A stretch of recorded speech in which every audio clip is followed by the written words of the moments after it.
Boa noite a todos. Estamos novamente reunidos na nossa classe online para estudarmos o capítulo 24 de Mateus. Nós estamos no nosso terceiro estudo. Para quem está acompanhando a nossa série, acabei juntando alguns outros slides, né, com aquilo que a gente tem acompanhado por aí. E a gente vai dividir, pelo menos no nosso grupo está intitulado Abominação Assoladora, tá? A gente vai dividir esse capítulo em duas partes. Então, hoje nós veremos a primeira parte, que referente aos sinais da destruição de Jerusalém, que são os mesmos que vão ocorrer por ocasião da destruição do mundo, como a gente estudou no primeiro capítulo introdutório, tá bom?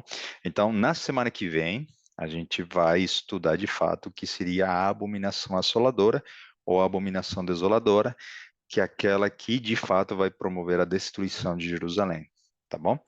Então, sempre tentando fazer uma ponte com o que nós já estudamos. No primeiro estudo, nós vimos que Jesus está respondendo a duas perguntas dos discípulos: quando será, né, o fim dessas coisas e quais serão os sinais da sua vinda? E no segundo, nós vimos que as águias, né, de Babilônia foram o símbolo escolhido por essa nação usada pelo inimigo para destruir Jerusalém no primeiro sítio, numa primeira destruição, na época e em cumprimento das profecias de Jeremias, na época de Daniel. Houve uma segunda destruição, que a gente analisou com mais detalhes, né, no estudo passado. Também o simbolismo de Babilônia apareceu, né, nos escudos e nos estandartes romanos.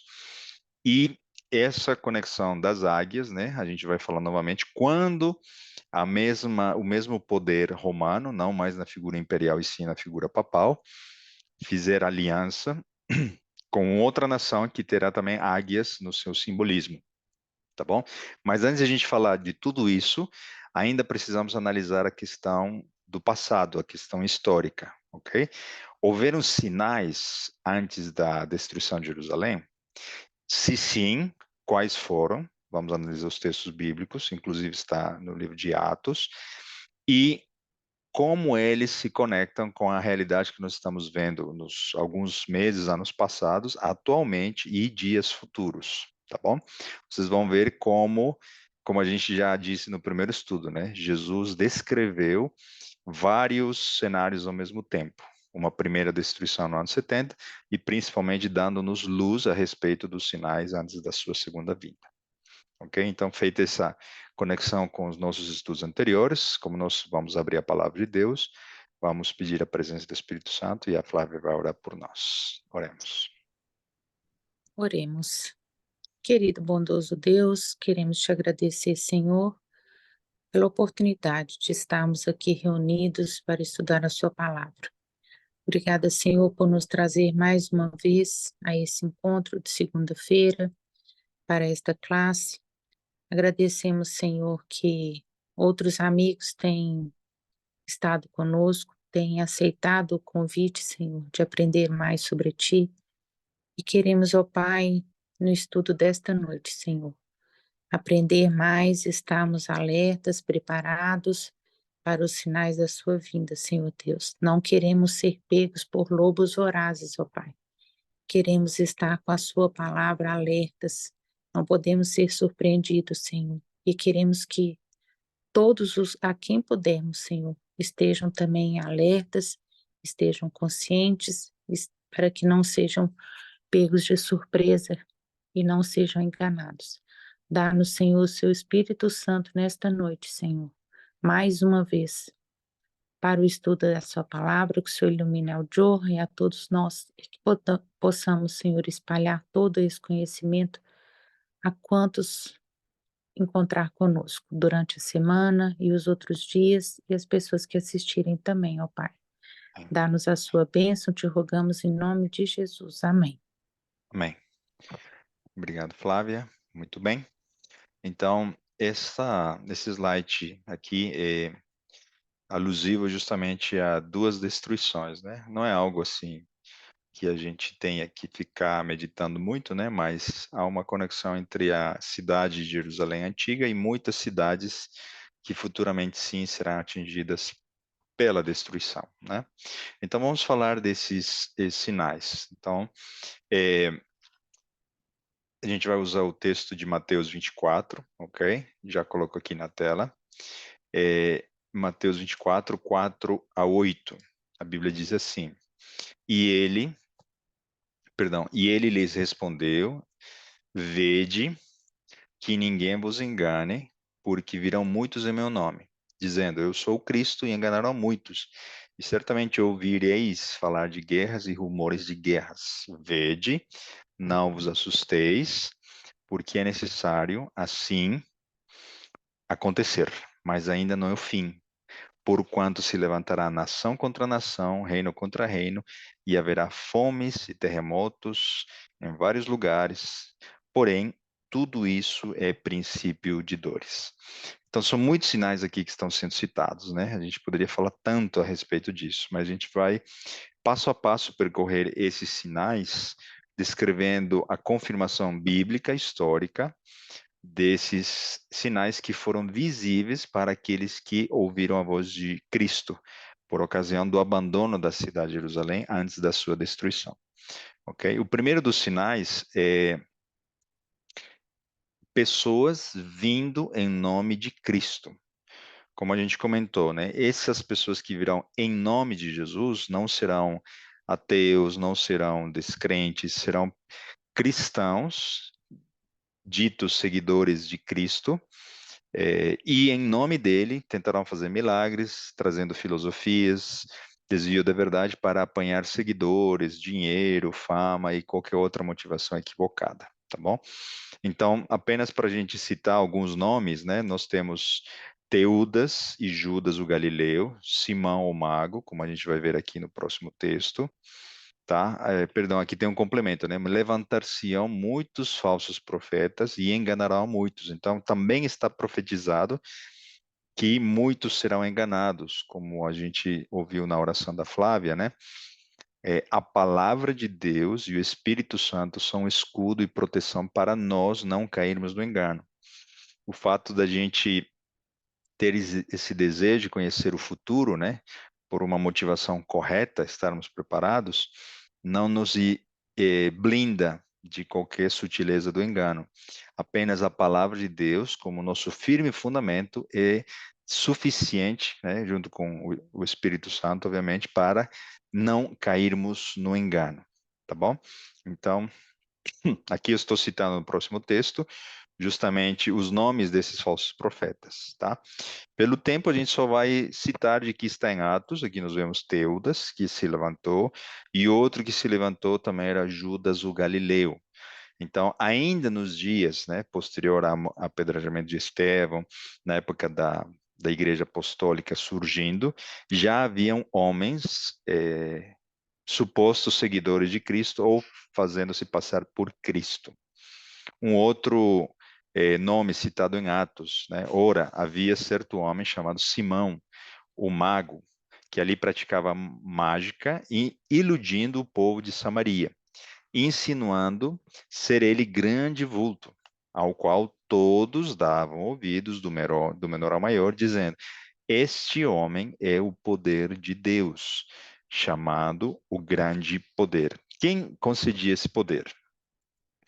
É, a gente percebe já, e a gente não está fazendo um estudo de como reconhecer os falsos dos verdadeiros profetas, né? Mas em três frases, se a gente pudesse falar, né?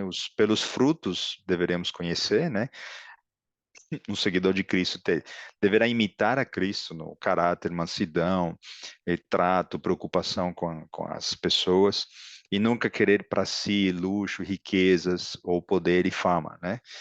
Então, um verdadeiro profeta, fala de acordo com a palavra de Deus e nunca nega a verdade, e muito menos se coloca no lugar de Cristo, né?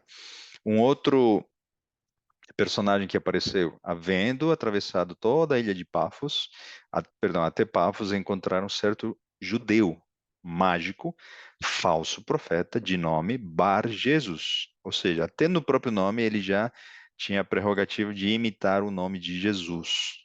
Então, há dentre o povo escolhido, percebam aqui, né, teoricamente, de onde deveria vir algo bom, um judeu, ele se envolveu com o quê? Com a magia. E era falso profeta. Então aqui, vocês sabem que eu gosto muito dos paralelismos e não é forçar a barra, né? Quando nos vemos hoje em cena um protagonismo de Israel, né, no cenário bélico atual, muitos cristãos se enganam entendendo que em Israel se encontra o povo de Deus. Há pessoas sinceras que são do rebanho de Deus que moram em Israel, mas não a nação judaica que está lá naquele território chamado Estado de Israel. De maneira que as decisões políticas, estratégicas, etc., não podemos pensar que estão em consonância com a vontade de Deus, tá?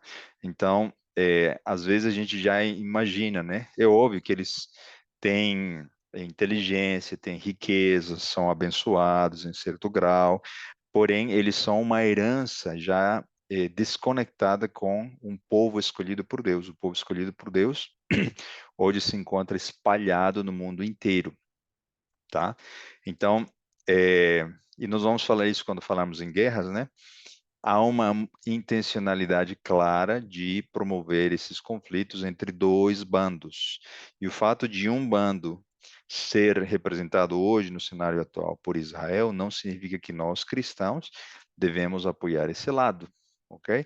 Obviamente, né, a tendência natural é não apoiarmos o outro lado, que não tem conexão com nossa religião, nossa origem cristã, etc. Tá? Apenas como um comentário. Então vejam que já aparece aqui alguém que facilmente poderia enganar muito só pela sua origem, tá? Então muito cuidado também até com isso. Eu tive a curiosidade de trazer aqui uma lista de falsos cristos e falsos profetas que ainda estão em vida. A lista é imensa, desde o século XIX, século XX, pessoas que já morreram, ok? Mas esses são os personagens que ainda estão vivos e que dizem ser seguidores de Cristo, e muitos deles afirmam serem Cristo, a reencarnação de Jesus, o Filho de Deus, etc. Inclusive, esse daqui não sabia, ele é brasileiro, nem sei onde ele vive, mas quando eu estava fazendo a coleta, eu descobri esse personagem. Tem um outro, não sei quem é aqui agora, né? Porque não é importante. Ele queria matar Obama porque ele achava que Obama era o anticristo, por exemplo. E assim por diante, tem cada personagem aqui que foge totalmente da verdade, do uso da palavra de Deus, e aí se envolve com mediunidade, com seguidores que vão ter atitudes radicais. Então vejam que o cardápio, né, de possibilidades desses falsos seguidores é para todos os tipos e gostos, tá? Então, e há quem diga assim, nossa, mas como é possível que exista gente que acredite nesses personagens? Infelizmente tem, né? Por quê? Porque as pessoas estão carentes da verdade, elas têm fome da palavra, e aí, infelizmente, vem alguém dizendo, né, ser abençoado, ser escolhido para apaciguar ou trazer, no mínimo, uma certa esperança ilusória, né? Ok? Então, talvez alguns de vocês conheçam mais ou ouviram falar desses personagens, talvez é o caso de Anticristo, né? Talvez é bem conhecido aqui no Brasil, e para mim foi pelo menos novidade, ok? Então, vejam o que Ellen White diz no livro Desejado de Todas as Nações. Ergueram-se falsos profetas, enganando o povo e levando grande número ao deserto, mágicos e exorcistas, pretendendo miraculoso poder, arrastaram o povo após si às solidões das montanhas. Então, a outra característica, né, é que o falso milagre está conectado com o falso Cristo. Nós não podemos achar que um determinado suposto mensageiro é verdadeiro só porque ele faz milagres. A Bíblia nunca diz que um verdadeiro profeta é conhecido por ele realizar milagres. O inimigo tem poder, tá?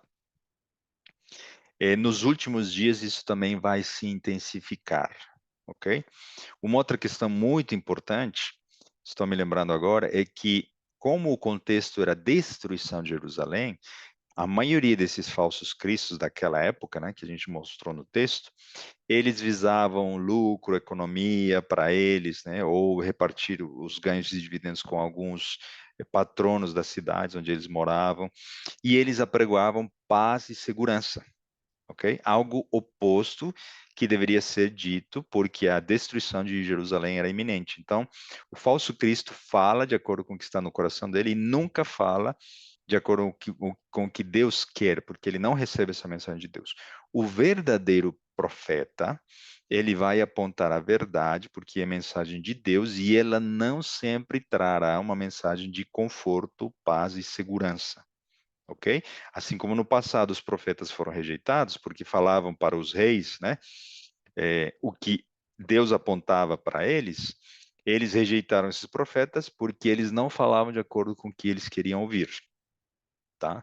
Então, nessa perspectiva, trazendo para o nosso contexto, né, muito cuidado com é, as mensagens que nós achamos que na nossa mente consegue ser seletiva o suficiente para dizer, eu gostaria de ouvir tal pessoa, naquela igreja eu me sinto mais confortável, aquele pregador ele fala mais manso, ou ele fala de acordo com o que eu gosto. É, Deus tem mensageiros em todos os lugares, né? Estamos falando do uso da Bíblia nas nossas comunidades. Mesmo pessoas simples, usando a palavra de Deus, têm poder para trazer uma mensagem de Deus. Nós não podemos apenas pensar na oratória, no formato, que Deus se encontra nesse modus operandi que a gente acha e entende pelo nosso contexto cultural, que Deus vai usar, tá bom?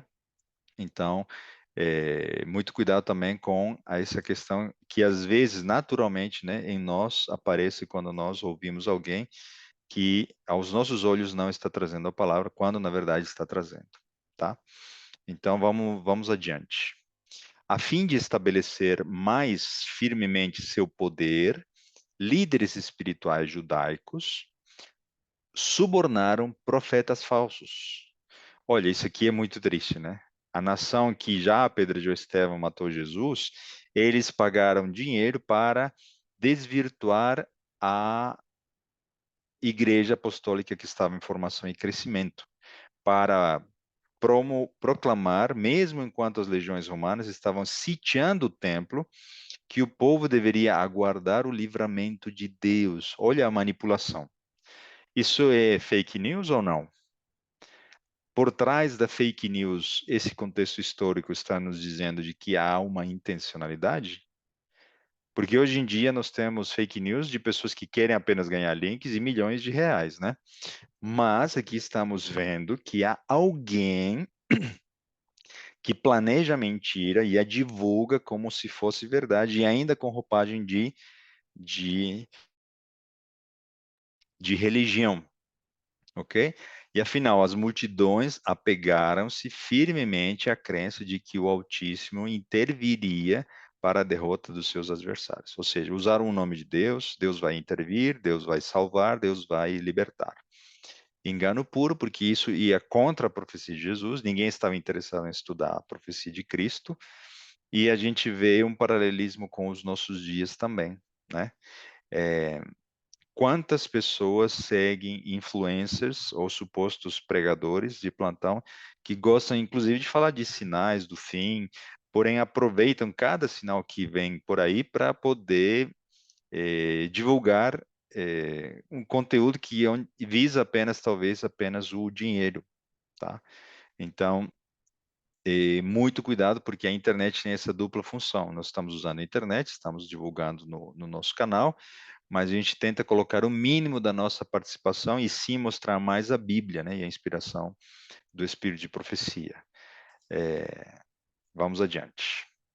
Olha um fato histórico. Flávio Josefo, ele era um escritor judeu que viveu na época em que Jerusalém foi destruída. Ele presenciou os sinais prévios e também ele estava fora, obviamente, né? Ele pôde descrever, e nós vamos ver isso no estudo da semana que vem, com detalhes, essa questão do cerco e destruição. Quando Fado era governador da Judeia, Flávio Josefo escrevendo, né? Um mago de nome Teudas convenceu uma grande multidão de povo a tomar os próprios bens e a segui-lo até o Jordão. Olha o pilantra, né? Querendo o dinheiro das pessoas inocentes.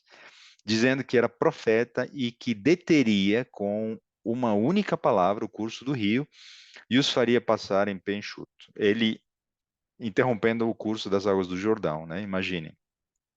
Ele assim enganou muita gente. Então, uma prova histórica de que haviam falsos cristos naquela época. Segunda Pedro, né, já mais para frente, Pedro vai dizer: assim como no meio do povo surgiram falsos profetas. Aonde vai instigar Satanás? Não vai ser em rebanhos não cristãos, será no meio dos rebanhos cristãos. Assim também haverá entre vós falsos mestres, os quais introduzirão dissimuladamente heresias destruidoras, até o ponto de renegarem o soberano Senhor que os resgatou, trazendo sobre si mesmos repentina destruição. Então, bem rapidamente, de novo, né, uma aplicação bem curta. Não podemos ficar admirando apenas homens. O nosso único modelo, é, o único ser que merece total confiança é Jesus.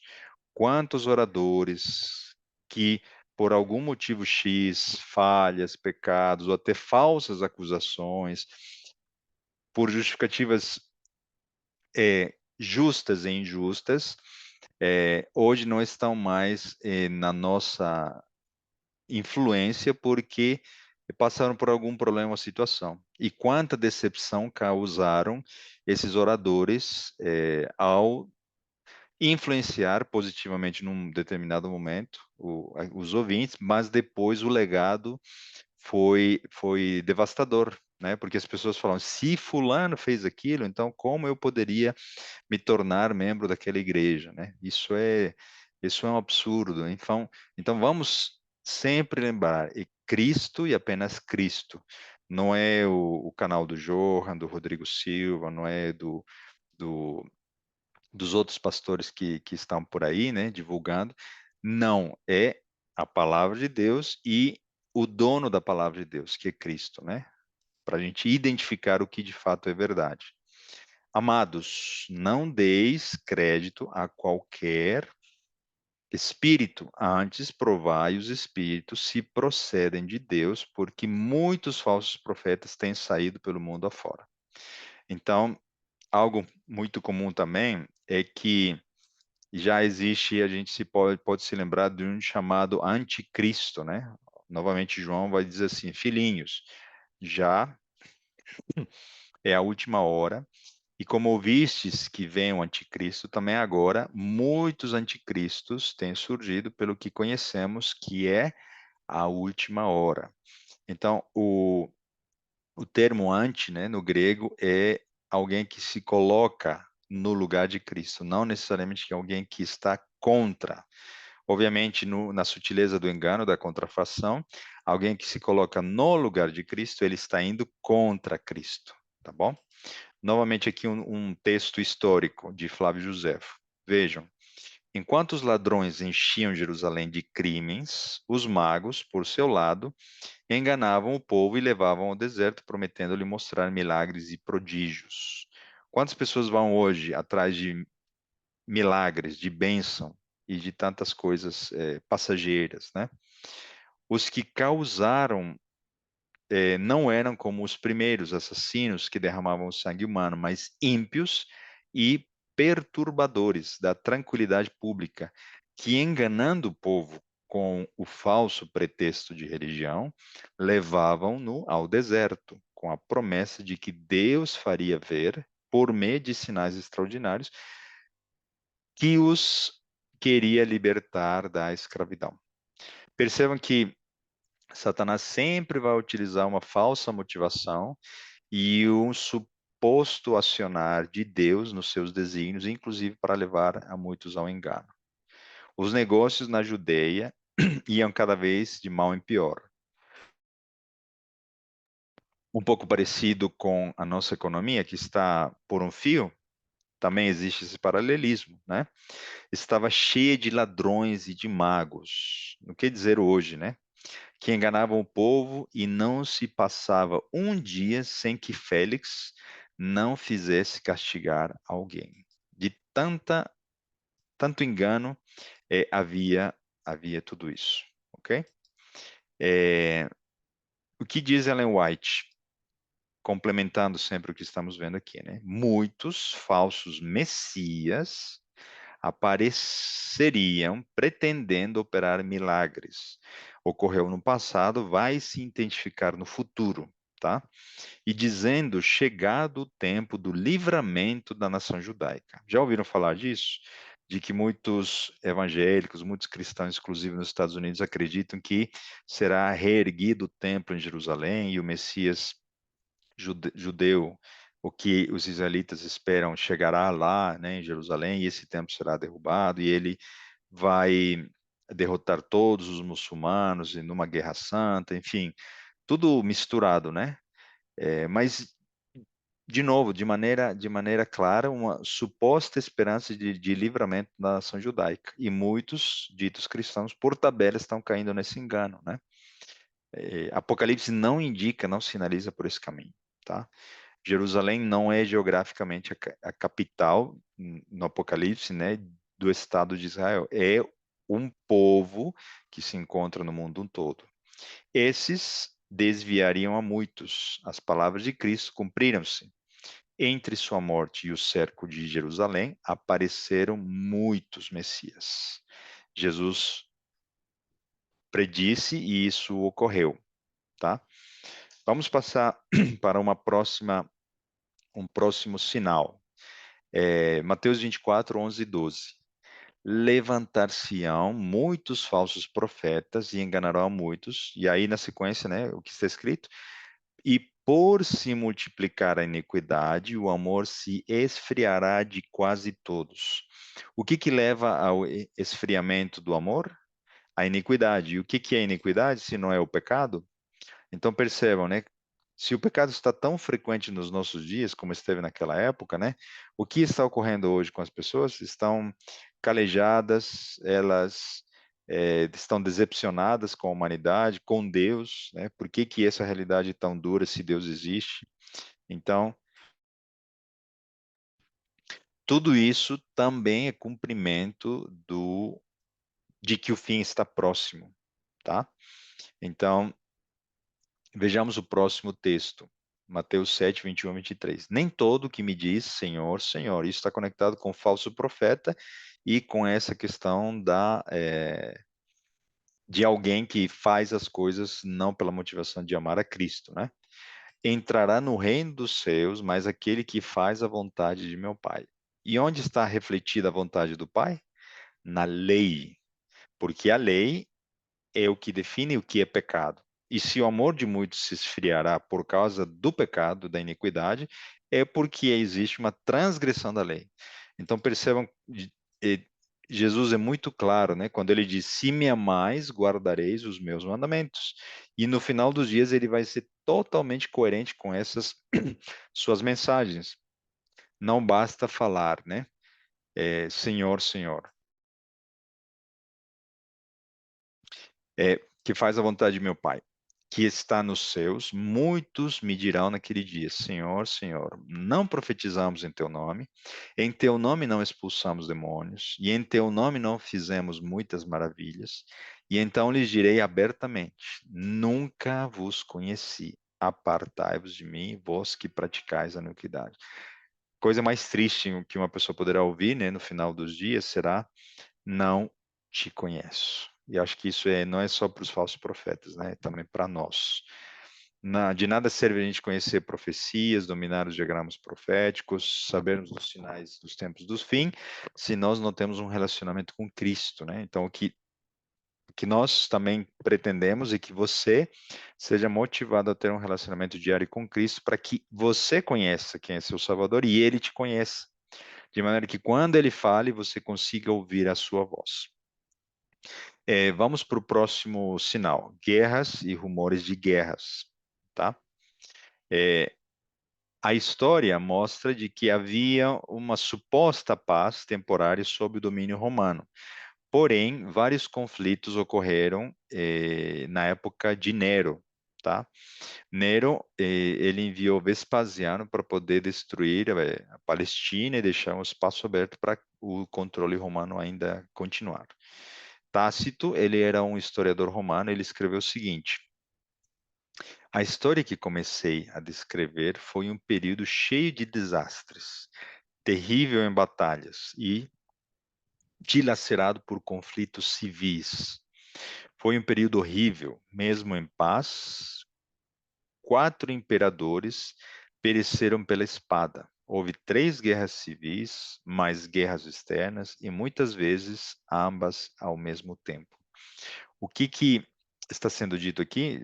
Parece que ele está descrevendo um pouco do nosso cenário também, né? Conflitos na Europa, pessoas indo para a rua, supostos novos ditadores se aproveitando das massas, e eles promovendo guerras, né, entre alguns países. Então, é um cenário que se repete novamente.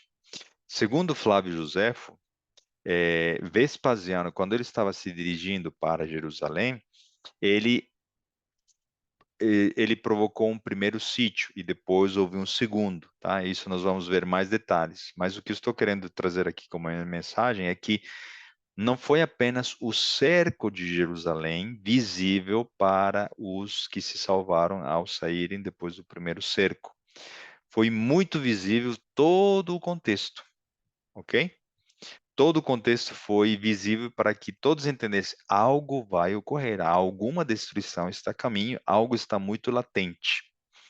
Ellen White diz, né? Antes da destruição de Jerusalém, os homens lutavam pela supremacia. Foram mortos imperadores. Os que julgavam sucessores ao trono eram assassinados. Houve guerras e rumores de guerras. Algo também parecido com o que nós estamos vivendo nos nossos dias, né? Ela confirma essa questão das guerras. E vejam o que diz Flávio Josefo. Na noite seguinte, sobreveio uma horrível tempestade, a violência do vento, a impetuosidade da chuva, a quantidade de relâmpagos, o ribombar horrível do trovão e um tremor de terra acompanhado de rugidos perturbou de tal modo a ordem da natureza que todos julgaram presságio de grandes desgraças. Deus manifesta também sinais através dos astros, da natureza, ok? De maneira que será perceptível também para nós, né? Nunca choveu em determinados lugares, tanto de que maneira levou à destruição, secas em outros lugares, florestas pegando fogo na Austrália, na Califórnia, é, o mar, né, os tsunamis, tudo isso que nós estamos vendo, que aos poucos, né, a conta-gotas vem se repetindo, isso vai se intensificar de maneira muito, muito terrível que nós não imaginamos. Quando nós tentamos virar a página desse sinal chamado de guerras, né, vejam quais as guerras estão em curso neste ano. Se a gente fizesse a lista dos séculos anteriores, a gente teria que preparar vários slides. Mas hoje nós vemos guerras não tão famosas como as que estão, né, ocorrendo na Rússia e em Israel, mas na África, né, Burkina Faso, Somália, Sudão, Myanmar, Nigéria, Síria, Iêmen, e as mais conhecidas, né, entre a Rússia e a Ucrânia, que desde 2022, Israel e os palestinos, né, na faixa de Gaza, e bem recentemente, né, a escalada recente entre Israel e Irã. Israel vai retaliar, não vai, o que isso vai trazer na sequência? As Nações Unidas em descrédito, esse órgão que surgiu depois da Segunda Guerra Mundial. Qual é o propósito dos Estados Unidos ao apadrinhar Israel? Como vai se sair depois desse suposto conflito, que será resolvido pela diplomacia? Ou muitos países que apoiam o Irã, como a Rússia e a China, declaradamente, vão intervir caso os Estados Unidos também apoiem atacando ou defendendo Israel? são questões muito, muito abertas ainda, que nós não podemos especular, né? Mas podemos sim analisar e dizer de que pode ser o início de algo muito pior. Tomara que não, mas Deus sabe de todas as coisas. E Ele pode usar muito bem esses sinais, né, para despertar a muitos para buscarem a palavra de Deus. Assim como na pandemia, né, nunca tanta gente teve interesse de estudar as profecias, e parece que esse interesse passou, né, porque a natureza humana é assim. Deus não perde, mesmo que o inimigo usando o mal, né, ao seu favor, como as guerras, porque muita gente vai também despertar o seu interesse e buscar na palavra de Deus o que está acontecendo com o mundo, né? Já é o fim, embora o engano também esteja aí latente de uma suposta guerra santa, enfim, tanta coisa que a gente poderia falar. Creio que nós podemos comentar um pouco melhor no nosso momento de conversa após a gravação a respeito de o que está de fato envolvido no conflito atual, tá bom? Tentando trazer uma aplicação para os nossos dias, tá? Mas lembremos, né? Eu ainda não é o fim, é o princípio das dores, não será a última guerra. Óbvio, né? Tomara que não morram tantos inocentes como temos visto aqui, né? Nesse histórico de guerras até aqui, tá? O que está conectado com a guerra, se não está a economia? E se a economia vai mal, o que pode ocorrer com o mundo? Vejam o que ocorreu naquela época, Atos 11, 28. E apresentando-se um deles, chamado Ágabo, dava a entender pelo Espírito que estava para vir uma grande fome por todo o mundo, a qual sobreveio nos dias de Cláudio. Basta um fenômeno natural, seca, ou um, umas chuvas muito fortes, né, e devastarem várias plantações, ou por efeito de uma guerra, né, o cenário da produção de alimentos é tão sensível que a gente tem múltiplos cenários pelo qual podem ocorrer eh, pode ocorrer a fome, ok? Então, não sabemos quando essa fome virá, mas ainda é, infelizmente, um sinal que está aberto diante de nós, no nosso futuro. Mais perto ou mais longe, a fome está ainda como algo que não se cumpriu. Antes da pandemia, ninguém se lembrava que em Mateus 24 estava escrito a palavra pestes. Quando chegou a pandemia e todo mundo foi correr atrás de que está acontecendo, porque Deus está permitindo isso. Todo mundo descobriu que essa palavrinha pestes estava lá em Mateus 24. E uma que, infelizmente, não podemos esquecer é a fome. Como ela virá até nós, se através de um efeito cascata, se através de um fenômeno natural, nós não sabemos. Mas nós podemos confiar, né, em Deus, no seu poder, que Ele vai cuidar sempre dos seus filhos. Milhares pereceram pela fome e pela peste. Ela está descrevendo a parte histórica, né?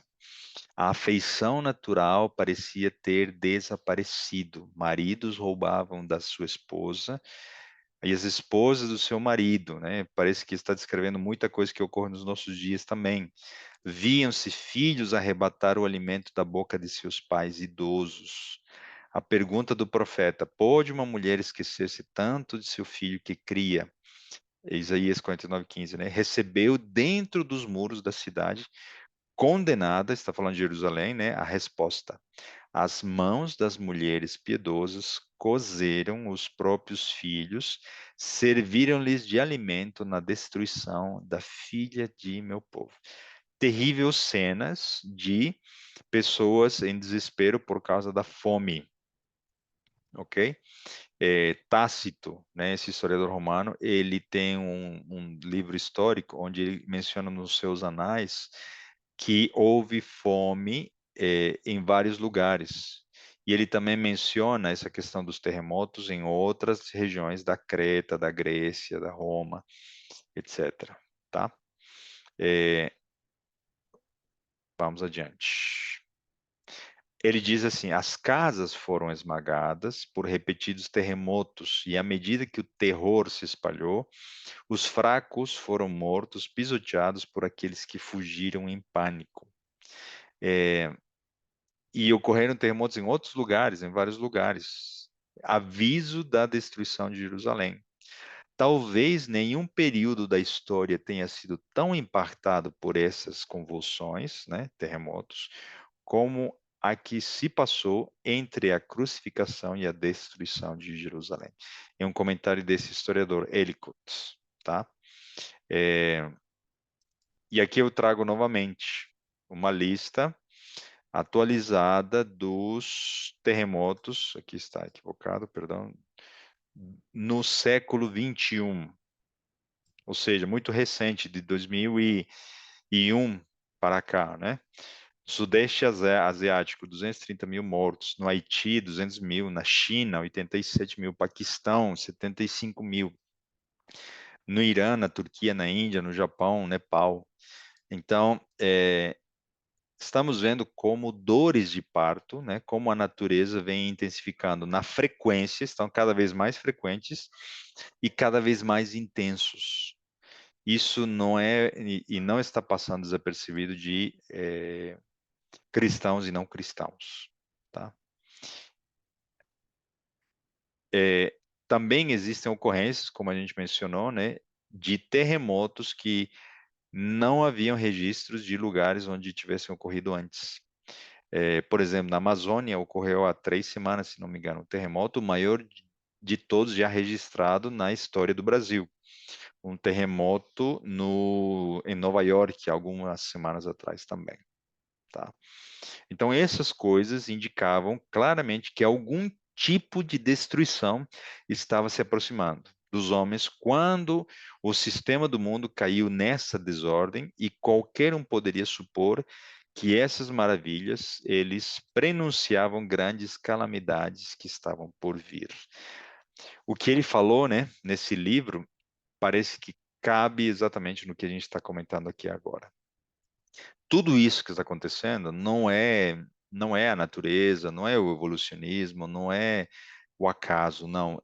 A gente vê nitidamente que algo vai acontecer. Creio que depois da pandemia todo mundo já ficou com o radar mais, né, sensível, de maneira que principalmente os cristãos, obviamente, né, já entendem que nós estamos na véspera da segunda vinda de Jesus. Porque se levantará nação contra nação e reino contra reino, haverá terremotos em vários lugares e também fomes.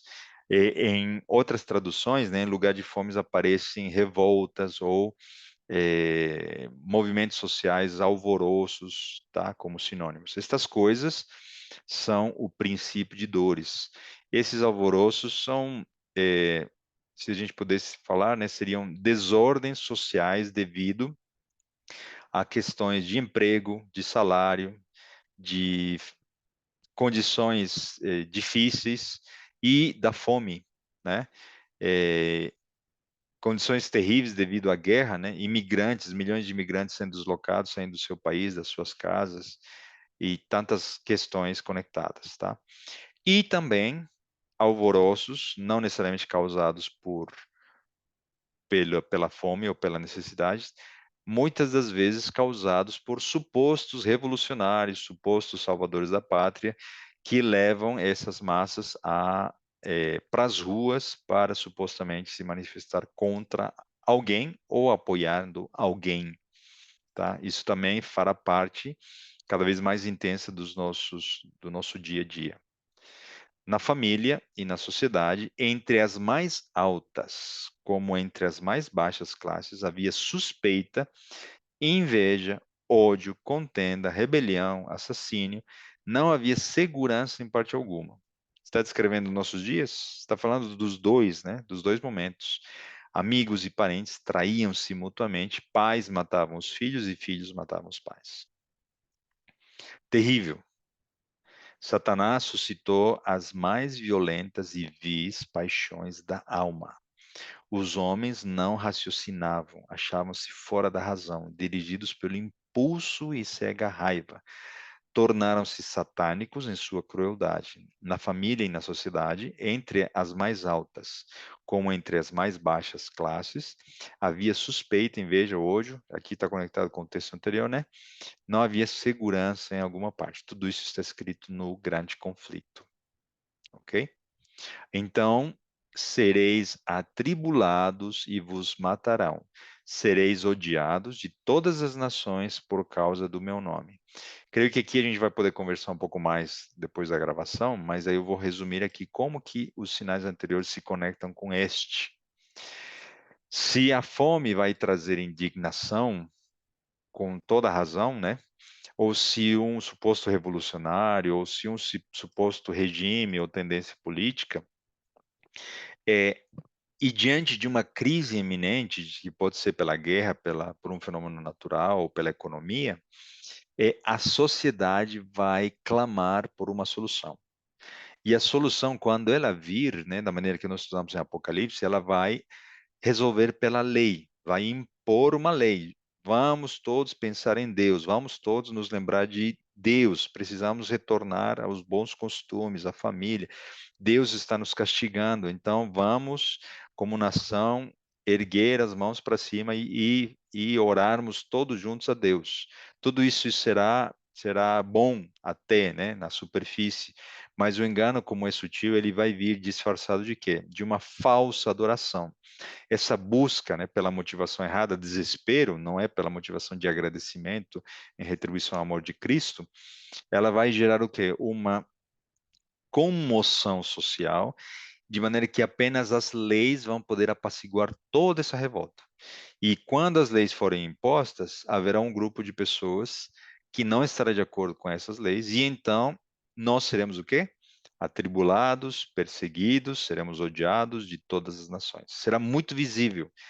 Por que você não faz parte do sistema, né? Todo mundo está pregoando a paz, o amor, a economia vai melhorar, acabaram as guerras, agora existe um paz, acordo, uma Organização das Nações Unidas revitalizada, a economia foi resetada, existe agora um líder religioso e político que está dando uma Bolsa Família Universal para todos. Como é que você não consegue? Você não era cristão? Então, acredite em Deus e faça parte dessa nova sociedade que está em construção. Infelizmente, será tudo positivo, tudo bom, porém com um engano, a falsa adoração. Tudo previamente planejado pelo inimigo das almas. E por causa de tudo isso conectado, né, com os sinais anteriores, nós veremos o cumprimento, né, quando vos perseguirem e acusarem em meu nome, né. E aí nós vemos o tempo em que eles viviam, né, na época da destruição de Jerusalém. Pedro e João, eles se retiraram do Sinédrio, regozijando-se por terem sido considerados dignos de sofrer afrontas por esse nome, o nome de Cristo.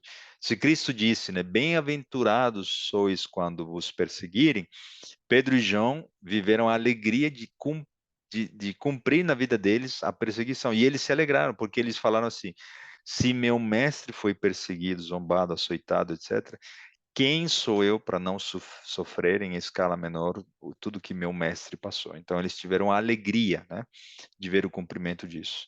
E creio que no nosso caso, se hoje talvez temos medo, preocupação disso chegar, é porque Deus ainda vai nos preparar e Ele vai terminar a boa obra que Ele já começou em nós.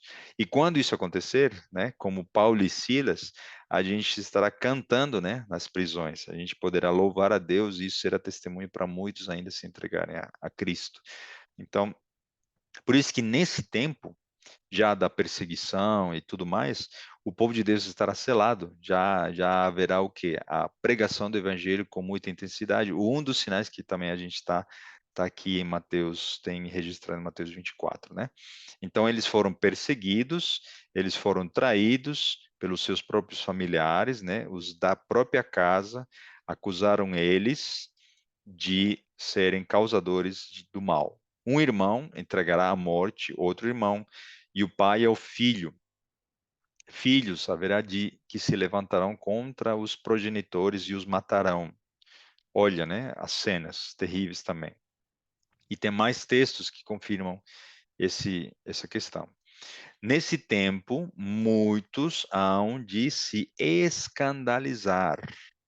Então, imaginem hoje, se alguém se escandaliza, né, quando algum líder da igreja comete pecado, ou tem suspeita, né, ou nem se confirma, etc., e já abandona a igreja, ou porque alguém ofendeu, ou porque, seja lá o que for, né, mesmo um motivo justo, as pessoas hoje estão tão sensíveis que elas se escandalizam e abandonam e passam a deixar de frequentar nossas igrejas. Imagine naquela época, né? Na época futura. Por isso que as crises, elas vão peneirar e deixar dentro os que estão no firme fundamento. E muitos entrarão nas nossas fileiras, porque eles perceberão que tudo isso não está sendo dirigido por Deus. E bastará que o inimigo continue com seus planos, né, de perseguição, e eles dirão: Deus não quer que matem pessoas inocentes por causa dessa suposta união de igrejas, união de nações e pela suposta paz. Né? Então, basta o inimigo continuar com a sua agenda, que muitos verdadeiros filhos de Deus que estão em outros lugares vão rapidamente migrar de fileiras e passar para o nosso rebanho.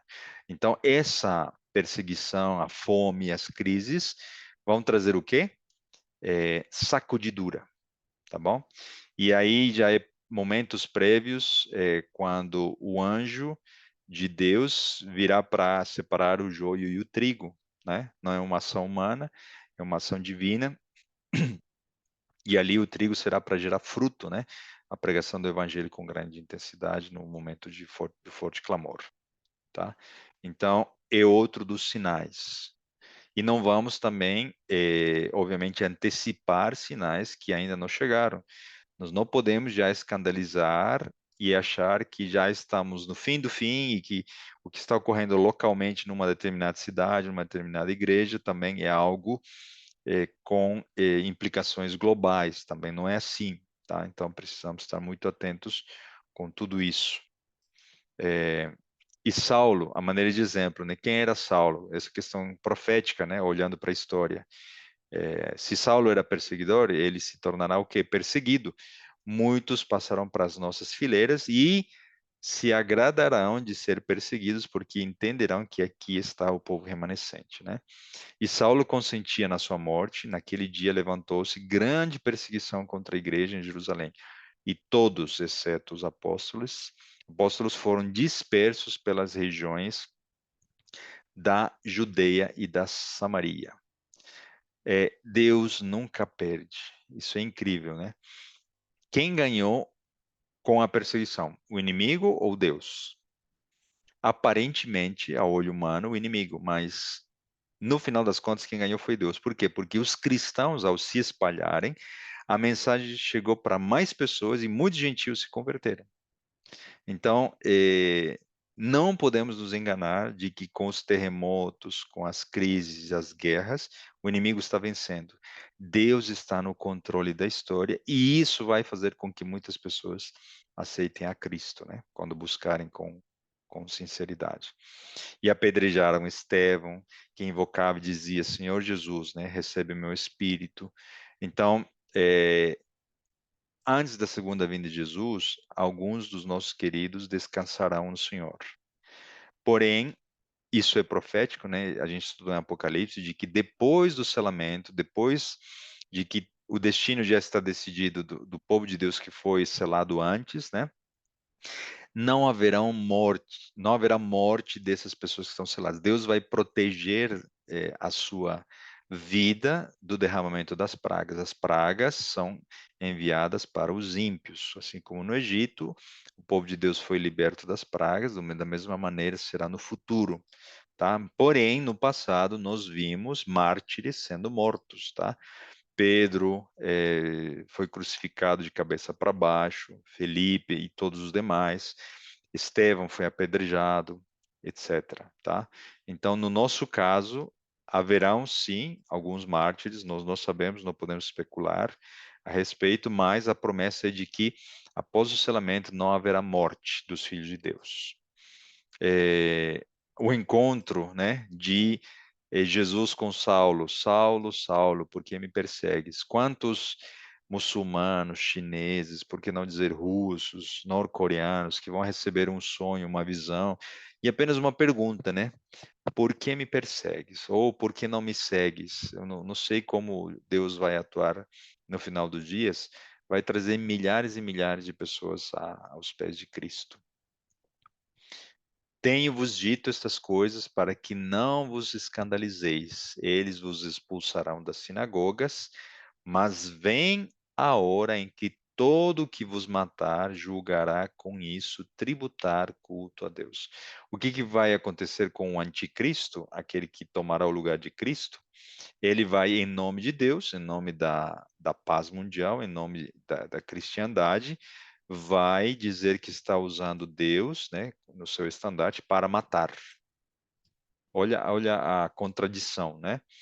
É, isso é outra prova e muitos virão e reconhecerão o engano apenas com essa ação, ok? Quando esses poderes do mal tentarem matar os filhos de Deus. Já estamos terminando. Então, aqui nós gostaríamos de encerrar nosso estudo dizendo, né, nós podemos confiar, porque se Deus, né, se Jesus descreveu o fim na sua mente, né, maravilhosa, infinita, descrevendo todos esses sinais, ele tem poder para cuidar da nossa vida, da nossa família. Se nós estamos estudando os eventos finais, não é para nos preocuparmos, nos escandalizarmos, não é para já em desespero, em situação difícil, onde vai levar, eh, chegar essa guerra. Enfim, nós estamos estudando para não sermos surpreendidos, para entendermos que ainda está perto do fim, mas ainda não é o fim. Ainda alguns sinais vão ocorrer e para que levemos a muitas pessoas a uma situação da mesma parecida com a nossa, né? Descansar em Deus, que Ele está cuidando. O que nós não podemos fazer é perder o tempo e negligenciar o nosso preparo. Esse é o convite que Jesus nos faz hoje, né? Não é tempo mais de fazermos planos para daqui a 10, 20, 30, 50 anos da nossa vida, até porque nossa vida é mais curta do que isso. Já temos sinais e conselhos a respeito de quais deveriam ser nossos planos para hoje, né? Então, nós que almejamos a eternidade, nós já deveríamos estar pensando nas mansões celestiais e deixando que as nossas simples moradas aqui na nossa terra não tenham o valor de maneira que o nosso coração não fique preso a esses bens móveis, imóveis, pessoas que a gente possa ter como algo em primeiro lugar que não é Deus. Então é tempo de preparo e tempo de decisão e que não sejam pelos sinais que estão ocorrendo, né? Que seja pelo amor que Cristo demonstrou por cada um de nós na cruz do Calvário. Que Deus nos abençoe. Vamos orar. Querido Deus, nosso bom e querido Pai, Senhor, te agradecemos mais uma vez pelo tempo, pela oportunidade de estudarmos a tua palavra. Não sabemos até quando teremos esse privilégio, mas que seja para o nosso preparo, para o nosso alimento, o nosso fortalecimento. Senhor, perdoa nossos pecados. Se até aqui temos convivido com nossas lutas, nossas negligências, mantenha, Senhor, em nós esse desejo de permanecermos firmes e fiéis, reconhecendo o erro, o pecado, e nos entregamos a cada dia em tuas mãos para sermos transformados.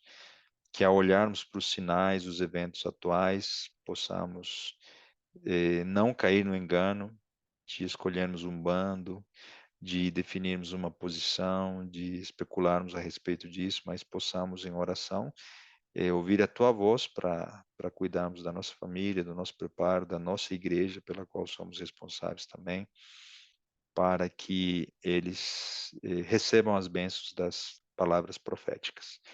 São bênçãos que nós te pedimos e agradecemos e o fazemos em nome de Jesus. Amém.